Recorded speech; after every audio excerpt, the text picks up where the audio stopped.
ਸਤਿ ਸ਼੍ਰੀ ਅਕਾਲ ਜੀ। All about learning ਦੇ YouTube ਚੈਨਲ ਤੇ ਤੁਹਾਡਾ ਇੱਕ ਵਾਰ ਫਿਰ ਤੋਂ ਸਵਾਗਤ ਹੈ। ਅੱਜ ਅਸੀਂ 10ਵੀਂ ਜਮਾਤ ਦੀ ਪਾਠ ਪੁਸਤਕ ਵੰਨਗੀ ਦੇ ਵਿੱਚੋਂ ਗੁਰਬਖਸ਼ ਸਿੰਘ ਦੀ ਲਿਖੀ ਹੋਈ ਕਹਾਣੀ ਬੰਮ ਬਹਾਦਰ ਪੜ੍ਹਾਂਗੇ। ਪਿਆਰੇ ਵਿਦਿਆਰਥੀਓ, ਇਸ ਕਹਾਣੀ ਵਿੱਚ ਜਾਨਵਰਾਂ ਦੀਆਂ ਕੋਮਲ ਭਾਵਨਾਵਾਂ ਨੂੰ ਸਮਝਣ ਤੇ ਜ਼ੋਰ ਦਿੱਤਾ ਗਿਆ ਹੈ।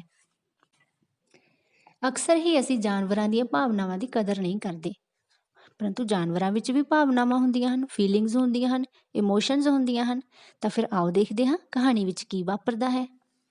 ਬੰਮ ਬਹਾਦਰ। ਮਹੰਤ ਮਾਤਾ ਦੀਨ ਨੇ ਮਹਾਰਾਜ ਅੱਗੇ ਸ਼ਿਕਾਇਤ ਕੀਤੀ ਕਿ ਹਾਥੀ ਬੰਮ ਬਹਾਦਰ ਕਈ ਦਿਨਾਂ ਤੋਂ ਨਮੋੜ ਹੁੰਦਾ ਜਾ ਰਿਹਾ ਸੀ। ਬੰਮ ਸ਼ਾਮੀ ਖਰੂਦ ਕਰਦਾ, ਹਾਥੀ ਖਾਨਾ ਸਿਰ ਤੇ ਚੁੱਕ ਲੈਂਦਾ ਹੈ। ਕੋਈ ਗੱਲ ਨਹੀਂ ਮਾਤਾ ਦੀਨ, ਮਹਾਰਾਜ ਠਰੰਮੇ ਨਾਲ ਬੋਲੇ। ਬੰਮ ਸਾਡਾ ਤਮਾਸ਼ਬੀਨ ਹੈ, ਤਮਾਸ਼ੇ ਨੂੰ ਚਿਰ ਹੋ ਗਿਆ ਹੈ। ਆਉਂਦੇ ਬੁੱਧਵਾਰ ਨੂੰ ਜਦੋਂ ਅਸੀਂ ਸ਼ਾਦੀ ਕਰਕੇ ਆਵਾਂਗੇ ਤਾਂ ਬੰਮ ਬਹਾਦਰ ਨੂੰ ਖੂਬ ਸਜਾ ਧਜਾ ਕੇ ਸਟੇਸ਼ਨ ਤੇ ਲੈ ਆਉਣਾ। ਮਹਾਰਾਣੀ ਤੇ ਮੈਂ ਉਹਦੇ ਉੱਤੇ ਚੜ੍ਹ ਕੇ ਮੈਲੀ ਆਵਾਂਗੇ।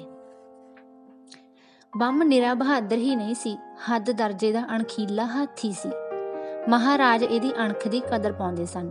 ਹਰ ਜਲਸੇ ਦਾ ਸ਼ਿੰਗਾਰ ਇਹਨੂੰ ਬਣਾਉਂਦੇ ਸਨ। ਸ਼ਿੰਗਾਰੇ ਹੋਏ ਬੰਮ ਦਾ ਸਲੀਕਾ ਚੰਗੇ ਤੋਂ ਚੰਗੇ ਸਿਪਾਹੀ ਨੂੰ ਮਾਤ ਪਾਉਂਦਾ ਸੀ, ਪਰ ਹਾਥੀ ਖਾਨੇ ਵਿੱਚ ਉਹ ਉੱਦਮ ਮਚਾਈ ਰੱਖਦਾ। ਬੜਾ ਸਮਝਦਾਰ ਹੋਣ ਕਰਕੇ ਮੁਲਾਜ਼ਮਾਂ ਦੀ ਬੇਕਾਇਦਗੀ ਤੇ ਬੇਈਮਾਨੀ ਤੇ ਬੜਾ ਖਫਾ ਹੁੰਦਾ ਸੀ। ਕਿਸੇ ਮੁਲਾਜ਼ਮ ਦੇ ਮੂੰਹੋਂ ਇਹ ਵੀ ਨਿਕਲ ਜਾਂਦਾ ਸੀ ਕਿ ਬੰਮ ਖਸਲਤ ਦਾ ਮਾੜਾ ਨਹੀਂ। ਮਹੰਤ ਨੇ ਜਦੋਂ ਤੋਂ ਇਹਦੀ ਖੁਰਾਕ ਵਿੱਚੋਂ ਚੋਰੀ ਵਧਾ ਦਿੱਤੀ ਹੈ, ਇਹ ਉਹਦੇ ਨਾਲ ਨਾਰਾਜ਼ ਰਹਿੰਦਾ ਹੈ ਤੇ ਖੌਰੂ ਪਾਉਂਦਾ ਹੈ। ਪਹਿਲੀਆਂ ਵਿੱਚ ਸਭ ਤੋਂ ਚੰਗੇ ਹਾਥੀ ਦੀ ਸ਼ੋਹਰਤ ਰੱਖਦਾ ਸੀ। ਮਹਾਰਾਜਾ ਉਦੈਪੁਰ ਤੋਂ ਵਿਆਹ ਕਰਵਾ ਕੇ ਅੱਜ ਆਪਣੀ ਰਿਆਸਤ ਵਿੱਚ ਪਹੁੰਚ ਰਹੇ ਸਨ। ਸਟੇਸ਼ਨ ਦੀ ਸਜਾਵਟ ਬੇਮਿਸਾਲ ਕੀਤੀ ਹੋਈ ਸੀ। ਬਾਹਰ ਮੋਟਰਾਂ ਦੀਆਂ ਪਾਲਾਂ ਜੁੜੀਆਂ ਖੜੀਆਂ ਸਨ। ਘੋੜ ਸਵਾਰ ਤਲਈ ਵਰਦੀਆਂ ਵਿੱਚ ਅਰਬੀ ਘੋੜਿਆਂ ਤੇ ਪੱਟ ਜਮਾਈ ਬੈਠੇ ਸਨ। ਬੰਮ ਬਹਾਦਰ ਦੀ ਛੱਬ ਝੱਲੀ ਨਹੀਂ ਸੀ ਜਾਂਦੀ। ਉਹ ਸਾਰਾ ਸੋਨੇ ਨਾਲ ਜੜਿਆ ਹੋਇਆ ਝਿਲਮਿਲ ਕਰ ਰਿਹਾ ਸੀ। ਸੁਨਹਿਰੀ ਹੌਦੇ ਨਾਲ ਸੋਨੇ ਦੇ ਛੱਬੇ ਛਣਕ ਰਹੇ ਸਨ ਅਤੇ ਚਿੱਟੇ ਦੰਦਾਂ ਤੇ ਵੀ ਅੱਜ ਸੋਨਾ ਚਾੜਿਆ ਹੋਇਆ ਸੀ। ਉੱਤੇ ਮਾਤਾ ਦੀਨ ਬੈਠਾ ਸੀ। ਉਹ ਆਪਣੀ ਉਚਾਈ ਦਾ ਵਿਖਾਲਾ ਪਾ ਰਿਹਾ ਸੀ। ਮਹਾਰਾਜਾ ਤੇ ਮਹਾਰਾਣੀ ਦੋਹਾਂ ਪਾਸਿਆਂ ਨਾਲ ਧਰੀਆਂ ਪੌੜੀਆਂ ਥਾਣੀ ਚੜ੍ਹ ਕੇ ਹੌਦੇ ਵਿੱਚ ਬਹਿ ਗਏ। ਲੋਕਾਂ ਨੇ ਜੈ ਬੁਲਾਈ। ਬੰਮ ਬਹਾਦਰ ਨੇ ਸੁੰਡ ਹਿਲਾਈ। ਹਾਥੀ ਖਾਨੇ ਵਿੱਚ ਉਹਦੇ ਬਾਰੇ ਮਾਤਾ ਦੀਨ ਭਾਵੇਂ ਕੁਝ ਵੀ ਪਿਆ ਆਖੇ, ਪਰ ਜਲੂਸ ਵਿੱਚ ਉਹਦੀ ਕੋਈ ਗਲਤੀ ਨਾ ਕੱਢ ਸਕਿਆ। ਚੰਗੇ ਤੋਂ ਚੰਗੇ ਸਿਪਾਹੀ ਨੇ ਉਹਦੇ ਨਾਲੋਂ ਵਧੇਰੇ ਚੇਤਨ ਕੀ ਹੋਣਾ ਸੀ। ਝੂਮਦਾ ਝਾਮਦਾ ਲਟਕਦਾ ਮਟਕਦਾ ਬੰਮ ਸ਼ਾਹੀ ਮਹਿਲਾਂ ਦੇ ਦਰਾਂ ਤੇ ਆ ਗਿਆ। ਹੋਰ ਮੁਲਾਕਾਤ ਕਰਾਉਣ ਤੋਂ ਪਹਿਲਾਂ ਮਹਾਰਾਜ ਨੇ ਨਵੀਂ ਮਹਾਰਾਣੀ ਦੀ ਜਾਣ ਪਛਾਣ ਬੰਮ ਬਹਾਦਰ ਨਾਲ ਕੁਝ ਇਸ ਤਰ੍ਹਾਂ ਕਰਵਾਈ। ਬੰਮ ਬਹਾਦਰ, ਤੇਰੀ ਮਹਾਰਾਣੀ, ਜਿਹਨੂੰ ਤੂੰ ਸ਼ਾਇਦ ਮੇਰੇ ਨਾਲੋਂ ਵੀ ਬਹੁਤੇ ਸ਼ੌਂਕ ਨਾਲ ਉਡੀਕ ਰਿਹਾ ਹੈ। ਬੰਮ ਨੇ ਸੁੰਡ ਚੁੱਕ ਕੇ ਮਹਾਰਾਣੀ ਨੂੰ ਸਲਾਮੀ ਦਿੱਤੀ। ਮਹਾਰਾਣੀ ਦਾ ਮੂੰਹ ਮਿੱਤਰ ਪਿਆਰ ਦੀ ਮੋਹਣੀ ਤਸਵੀਰ ਸੀ। ਮਹਾਰਾਜ ਜੇਡੀ ਲੰਮੀ, ਭਰੇ ਹੋਏ ਪੂਰਨ ਬੁੱਲ ਤੇ ਹੱਸਦਾ ਮੱਥਾ, ਮੋਟੀਆਂ ਕਾਲੀਆਂ ਅੱਖਾਂ ਜਿਹੜੀਆਂ ਨਿਰੀਆਂ ਵੇਖ ਹੀ ਨਹੀਂ ਸਨ ਰਹੀਆਂ, ਜਿੱਥੇ ਵੀ ਪੈਂਦੀਆਂ ਕੁਝ ਕਹਿ ਜਾਂਦੀਆਂ। ਕੀ ਕਹਿ ਗਈਆਂ ਵੇਖਦੇ ਹੋਏ ਸੋਚਦੇ ਹੀ ਰਹਿ ਜਾਂਦੇ। ਇਹਨਾਂ ਅੱਖਾਂ ਵਿੱਚੋਂ ਹਰ ਮਿਹਰਬਾਨ ਇਸ਼ਾਰੇ ਦੀ ਮੋੜਵੀਂ ਕਦਰ ਇਉਂ ਲਿਸ਼ਕ ਪੈਂਦੀ ਜਿਵੇਂ ਸੁਰ ਹੋਈ ਸਿਤਾਰ ਨਿੰਮੀ ਜਿਹੀ ਛੂਹ ਨਾਲ ਛਣਕਦੀ ਹੈ। ਬੰਮ ਨੇ ਆਪਣੀ ਮਹਾਰਾਣੀ ਨੂੰ ਸਲਾਮੀ ਦਿੱਤੀ ਤੇ ਮਹਾਰਾਜ ਬੋਲੇ, ਇਹ ਮੇਰਾ ਹਾਥੀ ਨਹੀਂ, ਇਹ ਮੇਰਾ ਦੋਸਤ ਹੈ। ਇਹਦਾ ਤੇ ਮੇਰਾ ਜਨਮ ਦਿਨ ਸਾਂਝਾ ਹੈ। ਮਹਾਰਾਣੀ ਨੇ ਬੰਮ ਦੀ ਸਲਾਮੀ ਦੇ ਉੱਤਰ ਵਿੱਚ ਦੋਵੇਂ ਹੱਥ ਜੋੜ ਦਿੱਤੇ।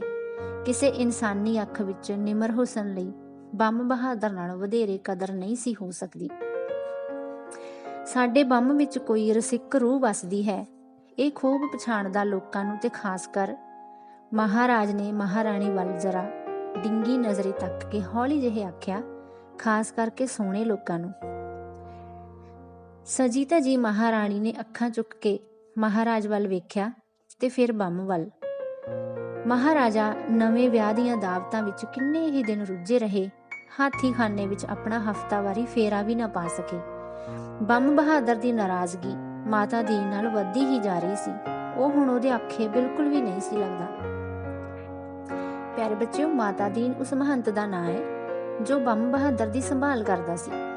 ਮਾਤਾ ਕਿਸੇ ਇਸਤਰੀ ਦਾ ਨਾਂ ਨਹੀਂ। ਬਹੁਤੇ ਬੱਚੇ ਇਸ ਗੱਲ ਦੇ ਵਿੱਚ ਕਨਫਿਊਜ਼ ਹੋ ਜਾਂਦੇ ਆ ਕਿ ਮਾਤਾ ਦੀਨ ਕਿਸੇ ਇਸਤਰੀ ਜਾਂ ਔਰਤ ਦਾ ਨਾਂ ਹੈ।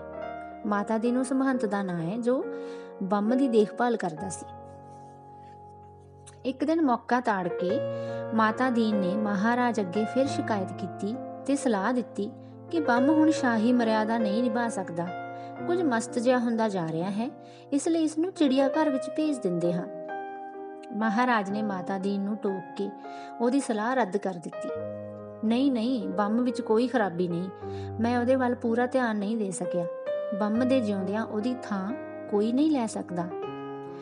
ਰਾਤੀ ਮਹਾਰਾਜ ਨੇ ਮਹਾਰਾਣੀ ਨੂੰ ਬੰਮ ਦੀ ਵਫਾ ਤੇ ਦੋਸਤੀ ਦੀਆਂ ਕਈ ਕਹਾਣੀਆਂ ਸੁਣਾਈਆਂ ਅਤੇ ਆਪਣੇ ਵੱਧਦੇ ਹੋਏ ਰੁਝੇਵੇਂ ਕਰਕੇ ਬੰਮ ਨੂੰ ਬਕਾਇਦਾ ਨਾ ਮਿਲ ਸਕਣ ਤੇ ਅਫਸੋਸ ਕੀਤਾ ਤੇ ਨਾਲੇ ਪੁੱਛਿਆ ਕਿ ਕੀ ਉਹ ਹਫ਼ਤੇ ਵਿੱਚ ਇੱਕ ਵਾਰੀ ਬੰਮ ਨੂੰ ਮਿਲ ਆਇਆ ਕਰੇਗੀ। ਮਹਾਰਾਣੀ ਇਸ ਤਜਵੀਜ਼ ਤੇ ਬੜੀ ਖੁਸ਼ ਹੋਈ। ਉਸਨੇ ਦੂਜੇ ਹੀ ਦਿਨ 10 ਸੇਰ ਬੂੰਦੀ ਦੇ ਲੱਡੂ ਬਣਵਾਏ ਤੇ ਹਾਥੀਖਾਨੇ ਪਹੁੰਚ ਗਈ। ਬੰਮ ਦੀ ਗੁੱਸੇ ਨਾਲ ਹਨੇਰ ਹੁੰਦੀ ਜ਼ਿੰਦਗੀ ਵਿੱਚ ਇੱਕਦਮ ਸੂਰਜ ਚੜ੍ਹ ਆਇਆ।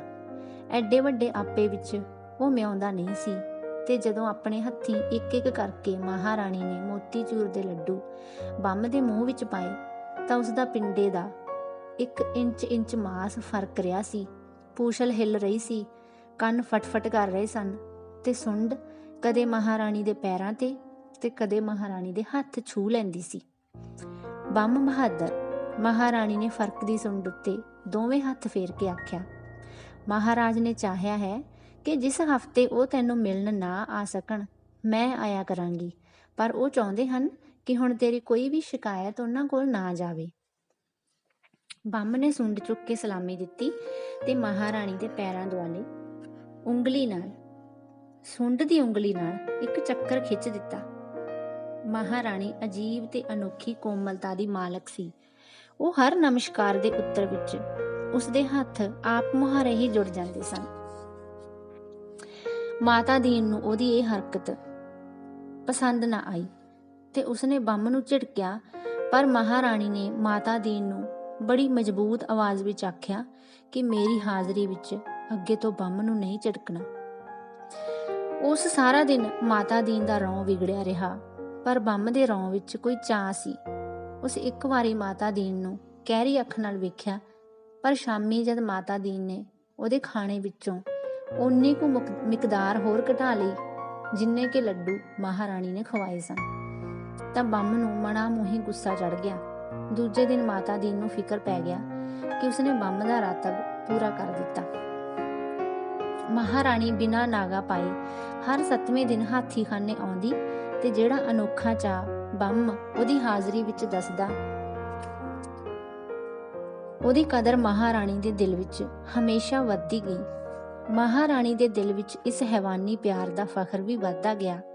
ਮਜ਼ਬੂਤ ਥੰਮਾਂ ਨੂੰ ਇੱਕ ਘਸਰ ਨਾਲ ਚਕਨਾਚੂਰ ਕਰ ਸਕਣ ਵਾਲਾ ਬੰਮ ਉਹਦੇ ਸਾਹਮਣੇ ਬੱਚਾ ਬਣ ਜਾਂਦਾ ਹੈ। ਬਾਲਾਂ ਵਾਂਗ ਉਹਦੇ ਮੂੰਹ ਚੋਂ ਰਾਲਾਂ ਵਗਦੀਆਂ ਹਨ। ਬਾਲਾਂ ਵਾਂਗ ਉਹ ਆਪਣੇ ਸਨੇਹੀ ਦੇ ਹੱਥ ਚੁੰਮਦਾ, ਪੈਰ ਫੜਦਾ ਅਤੇ ਸਰੀਰ ਨਾਲ ਚੁੰਬੜਨਾ ਚਾਹੁੰਦਾ ਸੀ।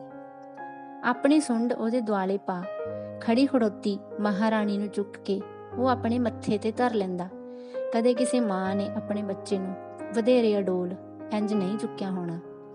ਮਹਾਰਾਣੀ ਬੰਮ ਦੇ ਸੰਗਲ ਖੁਲਵਾ ਦਿੰਦੀ, ਜਿਵੇਂ ਕੋਈ ਮਸਤਿਆ ਢੋਲਚੀ ਕਿਸੇ ਰੱਜੇ ਪੁੱਜੇ ਜਜਮਾਨ ਦੇ ਬੱਚੇ ਨੂੰ ਚੁੱਕ ਕੇ ਫੁੰਮਣੀਆਂ ਪਾਉਂਦਾ ਹੈ।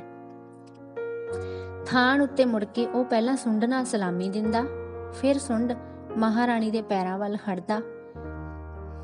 ਮਹਾਰਾਣੀ ਹੱਥਾਂ ਨਾਲ ਉਹਨੂੰ ਪਲੋਸਦੀ ਤੇ ਫਿਰ ਉਹ ਸੁੰਡ ਮਹਾਰਾਣੀ ਦੀ ਕਮਰ ਦੁਆਲੇ ਲਿਪਟ ਜਾਂਦੀ। ਮਹਾਰਾਜ ਦਾ ਰੁਝੇਵਾਂ ਹੋਰ ਵੱਧਦਾ ਗਿਆ। ਉਹ ਨਾ ਸਿਰਫ ਹਾਥੀਖਾਨੇ ਹੀ ਆ ਸਕਿਆ, ਸਗੋਂ ਉਹਨਾਂ ਦਾ ਮਹਿਲਾਂ ਵਿੱਚ ਆਉਣਾ ਵੀ ਘਟ ਗਿਆ। ਮਹਾਰਾਣੀ ਨੇ ਹਫ਼ਤੇ ਵਿੱਚ 2 ਵਾਰੀ ਹਾਥੀਖਾਨੇ ਜਾਣਾ ਸ਼ੁਰੂ ਕਰ ਦਿੱਤਾ। ਇਹ 2 ਦਿਨ ਹੀ ਨਹੀਂ, ਸਗੋਂ ਸਾਰਾ ਹਫ਼ਤਾ ਉਹਦਾ ਚਾਅ ਨਾਲ ਭਰਿਆ ਰਹਿਣ ਲੱਗ ਪਿਆ। ਇੱਕ ਦਿਨ ਪਹਿਲਾਂ ਉਹ ਆਪਣੀ ਨਿਗਰਾਨੀ ਵਿੱਚ ਵਟਾ ਕੇ ਚੀਜ਼ਾਂ ਤਿਆਰ ਕਰਦੀ ਤੇ ਦੂਜੇ ਦਿਨ ਉਹ ਆਪਣੇ ਹੱਥੀਂ ਖਵਾਉਂਦੀ ਤੇ ਤੀਜੇ ਦਿਨ ਉਹ ਐਡੇ ਵੱਡੇ ਹੈਵਾਨ ਦੀ ਇਨਸਾਨ ਨਾਲੋਂ ਵੀ ਕੋਮਲ ਮੁਹੱਬਤ ਨੂੰ ਯਾਦ ਕਰਦੀ ਰਹਿੰਦੀ। ਪਰ ਦੂਜੇ ਪਾਸੇ ਆਪਣੇ ਮਹੰਤ ਨਾਲ ਬੰਮ ਦੀ ਨਫ਼ਰਤ ਉਨੀ ਹੀ ਵੱਧਦੀ ਜਾ ਰਹੀ ਸੀ। ਮਾਤਾ ਦੀਨ ਨੇ ਮਹਾਰਾਜ ਕੋਲੋਂ ਜ਼ਮੀਨ ਬਖਸ਼ਿਸ਼ ਲੈ ਕੇ ਉਹਦੇ ਵਿੱਚ ਇੱਕ ਕੋਠੜੀ ਬਣਾਈ ਤੇ ਬਾਗ ਲਾਇਆ ਸੀ। ਹੁਣ ਉਹ ਹਾਥੀ ਖਾਨੇ ਦੇ ਰਾਤਬ ਵਿੱਚੋਂ ਬਹੁਤੀ ਚੋਰੀ ਕਰਨ ਲੱਗ ਪਿਆ ਸੀ ਤੇ ਜਿੰਨੀ ਕੁ ਚੀਜ਼ ਮਹਾਰਾਣੀ ਬੰਮ ਲਈ ਬਣਾ ਕੇ ਲਿਆਉਂਦੀ ਸੀ ਉਹਨਾਂ ਕੁ ਘਾਪਾ ਉਹ ਹੋਰ ਪਾ ਲੈਂਦਾ। ਕੱਲ ਦਾ ਬੰਮ ਬੜਾ ਗੁੱਸੇ ਸੀ। ਉਸਨੇ ਨਾ ਖੁਰਾਕ ਵੱਲ ਤੱਕਿਆ ਸੀ ਅਤੇ ਨਾ ਮਾਤਾ ਦੀਨ ਵੱਲ, ਜਿਵੇਂ ਕਿ ਉਹ ਆਪਣੇ ਆਪ ਨਾਲ ਹੀ ਕੋਈ ਘੋਲ ਕਰ ਰਿਹਾ ਹੁੰਦਾ ਹੈ। ਮਹਾਰਾਜ ਦੇ ਸ਼ਿਕਾਰ ਤੇ ਜਾਣ ਦਾ ਐਲਾਨ ਹੋਇਆ। ਹਮੇਸ਼ਾ ਬੰਮ ਉੱਤੇ ਚੜ੍ਹ ਕੇ ਹੀ ਉਹ ਸ਼ੇਰਾਂ ਦਾ ਸ਼ਿਕਾਰ ਕਰਦੇ ਸਨ। ਰੌਂ ਵਿੱਚ ਬੰਮ ਕੋਲੋਂ ਮਾਤਾ ਦੀਨ ਨੂੰ ਕੋਈ ਆਸ ਨਹੀਂ ਸੀ ਹੋ ਸਕਦੀ। ਉਸਨੇ ਦੱਸਿਆ ਕਿ ਬੰਮ 2 ਦਿਨਾਂ ਤੋਂ ਬਿਮਾਰ ਹੈ, ਇਸ ਲਈ ਸ਼ਿਕਾਰ ਵਾਸਤੇ ਦੂਜਾ ਹਾਥੀ ਤਿਆਰ ਕਰ ਲਵੋ। ਹਾਥੀ ਖਾਨੇ ਦੇ ਨਾਲੋਂ ਮਹਾਰਾਜ ਦੀ ਸਵਾਰੀ ਲੰਘੀ। ਬੰਮ ਨੇ ਖੁੱਲੀਆਂ ਬਾਰੀਆਂ ਵਿੱਚੋਂ ਵੇਖਿਆ। ਵੇਖਦਿਆਂ ਹੀ ਉਹ ਇੱਕਦਮ ਦਹਾੜਿਆ, ਪਰ ਸ਼ਿਕਾਰੀ ਪਾਰਟੀ ਨੇ ਉਹਦੇ ਵੱਲ ਕੋਈ ਗੌਰ ਨਾ ਕੀਤਾ। ਬੰਮ ਖਾਮੋਸ਼ ਹੋ ਕੇ ਬਹਿ ਗਿਆ। ਸ਼ਿਕਾਰੀ ਪਾਰਟੀ ਨੂੰ ਤੱਕ ਕੇ ਮਾਤਾ ਦੀਨ ਆਪਣੇ ਬਾਰ ਵਿੱਚ ਕੰਮ ਕਰਨ ਲੱਗ ਪਿਆ। ਉਹਦੀ ਤਨਖਾਹ ਤਾਂ ਭਾਵੇਂ ਬਹੁਤੀ ਨਹੀਂ ਸੀ, ਪਰ ਚਿਰਾਂ ਤੋਂ ਸਾਰੇ ਕਹਿੰਦੇ ਸਨ ਕਿ ਉਹਦਾ ਹੱਥ ਸੁਖਾਲਾ ਹੋ ਗਿਆ ਸੀ। ਸਾਰਾ ਦਿਨ ਬੰਮ ਜ਼ਹਿਰ ਘੋਲਦਾ ਰਿਹਾ। ਉਹਨੇ ਅੱਜ ਵੀ ਕੁਝ ਨਾ ਖਾਧਾ। ਲੌਡੇ ਪਹਿਰ ਉਹਦੀਆਂ ਹਰਕਤਾਂ ਵਿੱਚ ਝੱਲ ਜਿਹਾ ਵੇਖ ਕੇ ਮੁਲਾਜ਼ਮਾਂ ਨੇ ਮਾਤਾ ਦੀਨ ਨੂੰ ਖਬਰ ਕਰ ਦਿੱਤੀ। ਮਾਤਾ ਦੀਨ ਨੇ ਆਉਂਦਿਆਂ ਹੀ ਬੰਮ ਨੂੰ ਝਿੜਕਿਆ। ਮਾਤਾ ਦੀਨ ਨੇ ਉਹਦੇ ਪੈਰਾਂ ਦੇ ਸੰਗਲ ਵੇਖੇ, ਮਜ਼ਬੂਤ ਸਨ। ਮਾਤਾ ਦੀਨ ਨੇ ਇੱਕ ਹੋਰ ਧਮਕੀ ਦਿੱਤੀ ਤੇ ਵੇਖਣਾ ਚਾਹਿਆ ਕਿ ਉਸਨੇ ਖੁਰਾਕ ਖਾਧੀ ਹੈ ਕਿ ਨਹੀਂ। ਉਸੇ ਵੇਲੇ ਬੰਮ ਦੀ ਸੁੰਡ ਬਿਜਲੀ ਦੇ ਲਿਸ਼ਕਾਰੇ ਵਾਂਗ ਝਟਕੀ ਤੇ ਸੁੰਡ ਦੀ ਧੱਕ ਨਾਲ ਉਸਨੇ ਮਾਤਾ ਦੀਨ ਨੂੰ ਆਪਣੇ ਪੈਰਾਂ ਵਿੱਚ ਸੁੱਟ ਲਿਆ ਤੇ ਸੱਜਾ ਪੈਰ ਉਹਦੀ ਛਾਤੀ ਤੇ ਰੱਖ ਕੇ ਉਸਨੂੰ ਐਂ ਮਸਲ ਦਿੱਤਾ ਜਿਵੇਂ ਕੋਈ ਖਟਮਲ ਨੂੰ ਮਲ ਦਿੰਦਾ ਹੈ। ਕਿਤੋਂ ਮਦਦ ਪਹੁੰਚਣ ਦਾ ਸਮਾਂ ਹੀ ਨਹੀਂ ਸੀ। ਬੰਮ ਨੇ ਪੈਰਾਂ ਦਾ ਸੰਗਲ ਤੋੜ ਦਿੱਤਾ। ਮੁਲਾਜ਼ਮ ਘਬਰਾ ਕੇ ਹਾਥੀ ਖਾਨਾ ਛੱਡ ਕੇ ਭੱਜ ਗਏ। ਬੰਮ ਵੀ ਬਾਹਰ ਆ ਗਿਆ, ਸਿੱਧਾ ਮਾਤਾ ਦੀਨ ਦੇ ਬਾਗ ਵਿੱਚ ਵੜਿਆ। ਰਾਹ ਵਿੱਚ ਉਸਨੇ ਕਿਸੇ ਨੂੰ ਕੁਝ ਨਾ ਕਿਹਾ। ਬਾਗ ਦੇ ਸਾਰੇ ਬੂਟੇ ਪੁੱਟ ਦਿੱਤੇ, ਉੱਗਿਆ ਹੋਇਆ ਸਭ ਕੁਝ ਰੋਲ ਦਿੱਤਾ। ਮਾਤਾ ਦੀਨ ਦੇ ਬਾਲ ਬੱਚੇ ਘਰ ਖਾਲੀ ਕਰਕੇ ਭੱਜ ਗਏ ਤਾਂ ਬੰਮ ਨੇ ਉਹਨਾਂ ਦੀ ਕੋਠੜੀ ਢਾਹ ਕੇ ਖੋਲਾ ਬਣਾ ਦਿੱਤੀ। ਬੰਮ ਝੱਲਾ ਹੋ ਗਿਆ। ਖਬਰ ਮਹਾਰਾਣੀ ਕੋਲ ਵੀ ਪਹੁੰਚ ਗਈ। ਪੁਲਿਸ ਕਪਤਾਨ ਨੇ ਹਾਲ ਸੁਣਾ ਕੇ ਆਗਿਆ ਮੰਗੀ ਕਿ ਬੰਮ ਨੂੰ ਗੋਲੀ ਮਾਰ ਕੇ ਮਾਰ ਦਿੱਤਾ ਜਾਵੇ, ਨਹੀਂ ਤਾਂ ਉਹ ਕਈ ਜਾਨਾਂ ਦਾ ਨੁਕਸਾਨ ਕਰੇਗਾ। ਪਰ ਤੁਸੀਂ ਕਹਿੰਦੇ ਹੋ ਉਹਨੇ ਮਾਤਾ ਦੀਨ ਦੇ ਸਿਵਾ ਹੋਰ ਕਿਸੇ ਨੂੰ ਕੁਝ ਨਹੀਂ ਕਿਹਾ? ਮਹਾਰਾਣੀ ਨੇ ਪੁੱਛਿਆ। ਇਹ ਉਹਦਾ ਭਰਾ ਕੀ ਕਰਦਾ ਹੈ? ਘੋੜਿਆਂ ਦੀ ਅਸਤਬਲ ਦਾ ਇੰਚਾਰਜ ਹੈ। ਇਹ ਵੀ ਜ਼ਰੂਰੀ ਹੈ ਕਿ ਮਾਤਾ ਦੀਨ ਜਿੱਡਾ ਹੀ ਚੋਰ ਹੋਵੇਗਾ। ਬੰਮ ਨੂੰ ਮਾਰਨ ਦੀ ਲੋੜ ਨਹੀਂ, ਤੁਸੀਂ ਮੈਨੂੰ ਇੱਕਦਮ ਉਹਦੇ ਰਾਹ ਵਿੱਚ ਪਹੁੰਚਾ ਦਿਓ। ਮਹਾਰਾਣੀ ਨੇ ਅੰਦਰ ਜਾ ਕੇ ਉਹੀ ਸਾੜੀ ਬੰਨ੍ਹ ਲਈ ਜਿਹੜੀ ਉਸਨੇ ਬੰਮ ਨਾਲ ਪਿਛਲੀ ਮੁਲਾਕਾਤ ਤੇ ਪਹਿਨੀ ਹੋਈ ਸੀ। ਪਰ ਮਹਾਰਾਣੀ ਸਾਹਿਬ, ਇਹ ਤੁਹਾਡਾ ਬੜਾ ਖਤਰਨਾਕ ਕਦਮ ਹੈ। ਨਹੀਂ, ਤੁਸੀਂ ਉਸੇ ਤਰ੍ਹਾਂ ਕਰੋ ਜਿਸ ਤਰ੍ਹਾਂ ਮੈਂ ਕਹਿੰਦੀ ਹਾਂ। ਮੋਟਰ ਤਿਆਰ ਕਰੋ ਤੇ ਤੁਸੀਂ ਇਹਤਿਆਤ ਰੱਖੋ। ਜੇਕਰ ਲੋੜੀਂਦੀ ਸਮਝੋ ਤਾਂ ਤੁਸੀਂ ਖੁਦ ਕਰ ਲਵੋ। ਅੱਗੇ ਮਹਾਰਾਣੀ ਦੀ ਮੋਟਰ ਸੀ ਤੇ ਪਿੱਛੇ ਹਥਿਆਰਬੰਦ ਰਿਸਾਲਾ। ਦੂਰ ਸਾਰਿਓਂ ਬੰਮ ਦੌੜਿਆ ਆ ਰਿਹਾ ਸੀ। ਇੱਕ ਛੱਪੜ ਕੋਲ ਆ ਕੇ ਖਲੋ ਗਿਆ। ਉਸਨੇ ਸੁੰਡ ਵਿੱਚ ਕਿੰਨਾ ਸਾਰਾ ਪਾਣੀ ਭਰ ਲਿਆ। ਜਿਹੜਾ ਕੋਈ ਉਸਨੂੰ ਆਪਦੇ ਵੱਲ ਆਉਂਦਾ ਦਿਸਦਾ ਉਹਦੇ ਵੱਲ ਚਿੱਕੜ ਦੀ ਵਾਛੜ ਸੁੱਟ ਕੇ ਡਰਾ ਛੱਡਦਾ ਸੀ। ਹੋਰ ਕੁਝ ਨਹੀਂ ਸੀ ਕਹਿੰਦਾ ਤੇ ਆਪਣੇ ਰਾਹ ਦੌੜਿਆ ਜਾਂਦਾ ਸੀ। ਉਹਦੇ ਰਾਹ ਵਿੱਚ ਸਾਹਮਣੇ 400 ਗਜ ਦੀ ਵਿੱਥ ਉੱਤੇ ਮੋਟਰ ਖਲੋ ਗਈ। ਮਹਾਰਾਣੀ ਵਿੱਚੋਂ ਉਤਰੀ ਅਤੇ ਕਪਤਾਨ ਨੇ ਮਹਾਰਾਣੀ ਦੇ ਨਾਲ ਜਾਣਾ ਚਾਹਿਆ। ਨਹੀਂ ਕਪਤਾਨ ਸਾਹਿਬ, ਤੁਸੀਂ ਆਪਣੇ ਦਸਤੇ ਨੂੰ ਤਿਆਰ ਰੱਖੋ। ਜੇ ਮੈਂ ਦੋਵੇਂ ਹੱਥ ਚੁੱਕ ਕੇ ਇਸ਼ਾਰਾ ਕਰਾਂ ਤਾਂ ਸਮਝ ਲੈਣਾ ਗੋਲੀ ਚਲਾਉਣੀ ਹੈ। ਇਸ ਤੋਂ ਪਹਿਲਾਂ ਕਿਸੇ ਵੀ ਹਾਲਤ ਵਿੱਚ ਫਾਇਰ ਨਾ ਕਰਨਾ। ਮੇਰਾ ਦਿਲ ਕਹਿੰਦਾ ਹੈ ਕਿ ਉਹ ਝੱਲਾ ਨਹੀਂ ਹੋਇਆ, ਉਹ ਮੈਨੂੰ ਜ਼ਰੂਰ ਪਛਾਣੇਗਾ। ਮੋਟਰ ਨੂੰ ਵੇਖ ਕੇ ਬੰਮ ਖੜੋ ਗਿਆ, ਪਰ ਤਣੀਆਂ ਬੰਦੂਕਾਂ ਵੇਖ ਕੇ ਉਸ ਹਮਲੇ ਦਾ ਇਰਾਦਾ ਕਰ ਲਿਆ ਅਤੇ ਉਹ ਮੋਟਰ ਦੀ ਸੇਧ ਵਿੱਚ ਦੌੜਿਆ। ਮਹਾਰਾਣੀ ਉਹਦੀ ਸੇਧ ਵਿੱਚ ਦੌੜ ਪਈ। ਕਪਤਾਨ ਨੇ ਘਬਰਾ ਕੇ ਸਿਪਾਹੀਆਂ ਨੂੰ ਬਿਲਕੁਲ ਤਿਆਰ ਰਹਿਣ ਲਈ ਆਖਿਆ। ਮਹਾਰਾਣੀ ਮੂੰਹ ਮੋੜ ਕੇ ਕੜਕੀ, ਹਰਗਿਜ਼ ਫਾਇਰ ਨਹੀਂ ਕਰਨਾ, ਮੇਰਾ ਇਸ਼ਾਰਾ ਉਡੀਕੋ। ਤੇ ਮਹਾਰਾਣੀ ਫਿਰ ਬੰਮ ਵੱਲ ਦੌੜ ਪਈ। 50 ਗਜ਼ ਦੀ ਵਿੱਥ ਰਹਿ ਗਈ ਸੀ। ਕਪਤਾਨ ਤੇ ਸਿਪਾਹੀ ਵੀ ਅਗਾਂਹ ਵੱਲ ਦੌੜ ਪਏ, ਪਰ ਬੰਮ ਇੱਕਦਮ ਖਲੋ ਗਿਆ।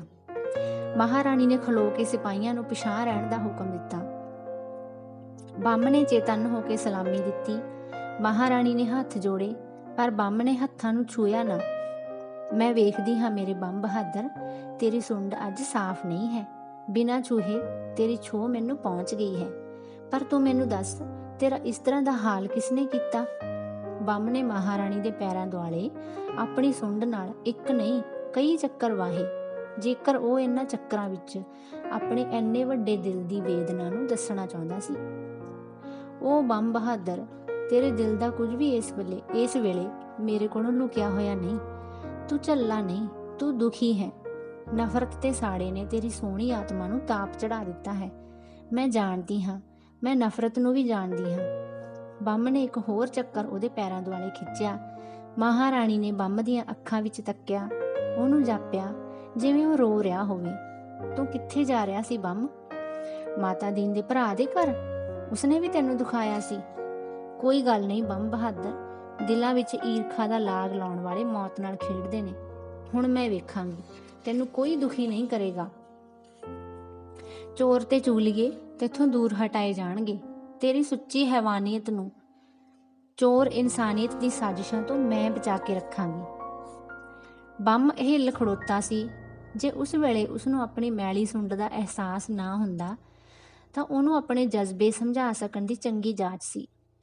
ਉਹ ਚੰਗੇ ਬੰਮ, ਤੇਰੇ ਉਸ ਦੁੱਖ ਨੂੰ ਮੈਂ ਸਮਝ ਸਕਦੀ ਹਾਂ ਜਿਸ ਦੁੱਖ ਨੇ ਤੇਰੇ ਪਿਆਰ ਨੂੰ ਠੋਕ ਠੋਕ ਕੇ ਬੇਤਰਸ ਬਣਾ ਦਿੱਤਾ ਹੈ। ਤੂੰ ਮਾਤਾ ਦੀਨ ਦੇ ਬੱਚਿਆਂ ਦਾ ਘਰ ਨਹੀਂ ਸੀ ਢਾਉਣਾ, ਉਹ ਘਰ ਹੁਣ ਤੈਨੂੰ ਬਣਾ ਕੇ ਦੇਣਾ ਪਵੇਗਾ। ਅਤੇ ਬੰਮ ਨੇ 2 ਹੋਰ ਚੱਕਰ ਮਹਾਰਾਣੀ ਦੇ ਪੈਰਾਂ ਦੁਆਲੇ ਵਾਹ ਦਿੱਤੇ। ਮੈਨੂੰ ਉਮੀਦ ਹੀ ਸੀ, ਤੈਨੂੰ ਸੱਚਾ ਪਛਤਾਵਾ ਹੈ। ਤੂੰ ਬੱਚਿਆਂ ਦਾ ਘਰ ਢਾਹ ਕੇ ਖੁਸ਼ ਨਹੀਂ, ਤੂੰ ਘਰ ਬਣਾ ਕੇ ਹੁਣ ਮੈਨੂੰ ਖੁਸ਼ ਕਰੇਂਗਾ। ਉਹ ਇਸ ਤਰ੍ਹਾਂ ਕਿ ਉਹਦੀ ਕੋਠੜੀ ਮੈਂ ਤੇਰੇ ਵੱਲੋਂ ਆਪਣੇ ਖਰਚੇ ਤੇ ਹੁਣੇ ਬਣਾ ਦਿਆਂਗੀ, ਪਰ ਜਿੰਨਾ ਚਿਰ ਉਹਦੀ ਕੀਮਤ ਪੂਰੀ ਨਹੀਂ ਹੁੰਦੀ ਤੈਨੂੰ ਅੱਧੀ ਖੁਰਾਕ ਉੱਤੇ ਰਹਿਣਾ ਪਵੇਗਾ। ਪਤਾ ਨਹੀਂ ਉਹ ਮਹਾਰਾਣੀ ਦੀ ਗੱਲ ਸਮਝਦਾ ਸੀ ਕਿ ਨਹੀਂ। ਜੇਕਰ ਕਈਆਂ ਹਾਥੀਆਂ ਬਾਰੇ ਕਹਾਣੀਆਂ ਮਸ਼ਹੂਰ ਹਨ ਕਿ ਇਹ ਮੋਟਾ ਜਿਹਾ ਅਹਿਸਾਸ ਉਹਦੇ ਦਿਲ ਵਿੱਚ ਵੀ ਸੀ। ਚੱਕਰ ਖਿੱਚਣਾ ਹੀ ਉਸਦੀ ਕੋਮਲ ਬੋਲੀ ਸੀ। ਕਈ ਚੱਕਰ ਉਸਨੇ ਫਿਰ ਖਿੱਚ ਦਿੱਤੇ। ਉਹ ਮੇਰੇ ਸੋਹਣੇ ਦਿਲ, ਮਹਾਰਾਣੀ ਨੇ ਵੇਖਿਆ ਕਿ ਸੁੰਡ ਦੁਆਲਿਓਂ ਚਿੱਕੜ ਸੁੱਕ ਗਿਆ ਸੀ। ਮਹਾਰਾਣੀ ਨੇ ਆਪਣੇ ਹੱਥ ਵਧਾ ਕੇ ਸੁੰਡ ਫੜ ਲਈ। ਅੱਗੋਂ ਬੰਮ ਆਪਣੀ ਸੁੰਡ ਨਾਲ ਮਹਾਰਾਣੀ ਨੂੰ ਆਪਣਾ ਪਿਆਰ ਦੇ ਰਿਹਾ ਸੀ। ਹੁਣ ਉਸਨੂੰ ਜਾਪਿਆ ਕਿ ਮਹਾਰਾਣੀ ਉਹਨੂੰ ਆਪਣਾ ਪਿਆਰ ਦੱਸ ਰਹੀ ਸੀ। ਉਸਦੇ ਵਿਸ਼ਾਲ ਸਰੀਰ ਵਿੱਚ ਕਿਤੇ ਕੋਈ ਹਿਲਜੁਲ ਨਹੀਂ ਸੀ। ਅੱਗੇ ਅੱਗੇ ਮਹਾਰਾਣੀ ਤੇ ਪਿੱਛੇ ਪਿੱਛੇ ਬੰਮ, ਉਹਦੇ ਪਿੱਛੇ ਪੁਲਿਸ ਤੇ ਰਸਾਲਾ। ਪ੍ਰੇਮ ਦਾ ਇਹ ਅਨੋਖਾ ਜਲੂਸ। ਫੁੱਲਾਂ ਤੀਰਾਂ ਦੀ ਥਾਂ ਬੰਦੂਕ ਸੰਗੀਨਾਂ ਖਿੱਚੀਆਂ ਹੋਈਆਂ ਸਨ। ਹਾਥੀਖਾਨੇ ਪਹੁੰਚ ਗਏ। ਦੂਜੇ ਦਿਨ ਹਾਥੀਖਾਨੇ ਦਾ ਸਾਰਾ ਪ੍ਰਬੰਧ ਬਦਲਿਆ ਹੋਇਆ ਸੀ। ਸਾਰੇ ਜਾਨਵਰਾਂ ਦੀ ਖੁਰਾਕ ਪੂਰੀ ਤੁਲੀ, ਸਿਵਾਏ ਬੰਮ ਦੇ। ਜਾਨਵਰਾਂ ਦੇ ਮੁਲਾਜ਼ਮਾਂ ਵਿੱਚ ਨਵਾਂ ਰਿਸ਼ਤਾ ਪ੍ਰਤੱਖ ਸੀ। ਬੰਮ ਹਾਥੀਖਾਨੇ ਦਾ ਰਾਣਾ ਦਿਸਦਾ ਸੀ। ਨਵੇਂ ਮਹੰਤ ਦਾ ਦਿਲ ਦੁਖਦਾ ਸੀ ਜਦੋਂ ਉਹ ਉਸਨੂੰ ਅੱਧੀ ਖੁਰਾਕ ਦਿੰਦਾ ਸੀ। ਉਸ ਮਹਾਰਾਣੀ ਅੱਗੇ ਸਿਫਾਰਿਸ਼ ਕੀਤੀ। ਮਹਾਰਾਣੀ ਦੇ ਰੁਝੇਵੇਂ ਵੀ ਵੱਧ ਜਾਣ ਕਰਕੇ ਉਹ ਹੁਣ ਮਸਾਂ ਇੱਕ ਅੱਧਾ ਦਿਨ ਹੀ ਹਾਥੀਖਾਨੇ ਆਉਂਦੀ ਸੀ। ਅਗਲੀ ਮੁਲਾਕਾਤ ਤੇ ਚੰਗੀ ਤਰ੍ਹਾਂ ਬੰਮ ਨੂੰ ਵੇਖ ਕੇ ਉਹਦੀ ਸੁੰਡ ਨੂੰ ਪ੍ਰਸ਼ੰਸਾ ਨਾਲ ਥਪਕ ਕੇ ਉਸਨੇ ਆਖਿਆ, ਪਰ ਮੇਰਾ ਬੰਮ ਅੱਧੀ ਖੁਰਾਕ ਉੱਤੇ ਵੀ ਅੱਗੇ ਨਾਲੋਂ ਖੁਸ਼ ਤੇ ਤਕੜਾ ਹੈ। ਇਹ ਆਪਣੇ ਕਸੂਰ ਦੀ ਪੂਰੀ ਕੀਮਤ ਦੇ ਕੇ ਹੀ ਆਪਣਾ ਜਿਉਣਾ ਸਫਲ ਸਮਝੇਗਾ। ਬੰਮ ਨੇ ਆਪਣੀ ਮਹਾਰਾਣੀ ਨੂੰ ਕਮਰ ਤੋਂ ਚੁੱਕ ਕੇ ਆਪਣੇ ਸਿਰ ਤੇ ਧਰ ਲਿਆ। ਸੰਗਲ ਖੋਲ ਦਿੱਤੇ ਗਏ ਤੇ ਹਾਥੀਖਾਨੇ ਦਾ ਰਾਣਾ ਮਹਿਲਾਂ ਦੀ ਰਾਣੀ ਨੂੰ ਆਪਣੀ ਸਲਤਨਤ ਦਾ ਚੱਕਰ ਲਵਾ ਰਿਹਾ ਸੀ। ਪਿਆਰੇ ਬੱਚਿਓ, ਇਹ ਤਾਂ ਸੀ ਕਹਾਣੀ ਬੰਮ ਬਹਾਦਰ, ਜਿਸ ਵਿੱਚ ਬੰਮ ਨਾਂ ਦਾ ਇੱਕ ਹਾਥੀ ਹੁੰਦਾ ਹੈ, ਜਿਸ ਨੂੰ ਸੰਭਾਲਣ ਵਾਲਾ ਮਾਤਾ ਦੀਨ ਨਾਂ ਦਾ ਮਹੰਤ ਉਸਦੀ ਖੁਰਾਕ ਵਿੱਚੋਂ ਹਰ ਰੋਜ਼ ਚੋਰੀ ਕਰ ਲੈਂਦਾ ਸੀ। ਪਰ ਹਾਥੀ ਨੂੰ ਇਸ ਗੱਲ ਦਾ ਪਤਾ ਸੀ, ਜਿਸ ਕਰਕੇ ਉਹ ਆਪਣੇ ਮਹੰਤ ਨਾਲ ਸਖਤ ਨਫ਼ਰਤ ਕਰਦਾ ਸੀ। ਇੱਕ ਦਿਨ ਉਸਦੀ ਨਫ਼ਰਤ ਪਾਗਲਪਣ ਵਿੱਚ ਬਦਲ ਗਈ ਅਤੇ ਉਸਨੇ ਮਾਤਾ ਦੀਨ ਨੂੰ ਮਾਰ ਦਿੱਤਾ ਅਤੇ ਉਸਦਾ ਘਰ ਵੀ ਢਾਹ ਦਿੱਤਾ। ਪਰ ਅੰਤ ਦੇ ਵਿੱਚ ਅਸੀਂ ਦੇਖਦੇ ਹਾਂ ਕਿ ਮਹਾਰਾਣੀ ਉਸਨੂੰ ਪਿਆਰ ਨਾਲ ਕਿਵੇਂ ਸਮਝਾ ਬੁਝਾ ਕੇ ਠੀਕ ਕਰ ਲੈਂਦੀ ਹੈ ਤੇ ਉਹੀ ਹਾਥੀ ਹੁਣ ਅੱਧੀ ਖੁਰਾਕ ਤੇ ਵੀ ਪਹਿਲਾਂ ਨਾਲੋਂ ਖੁਸ਼ ਤੇ ਤਕੜਾ ਸੀ।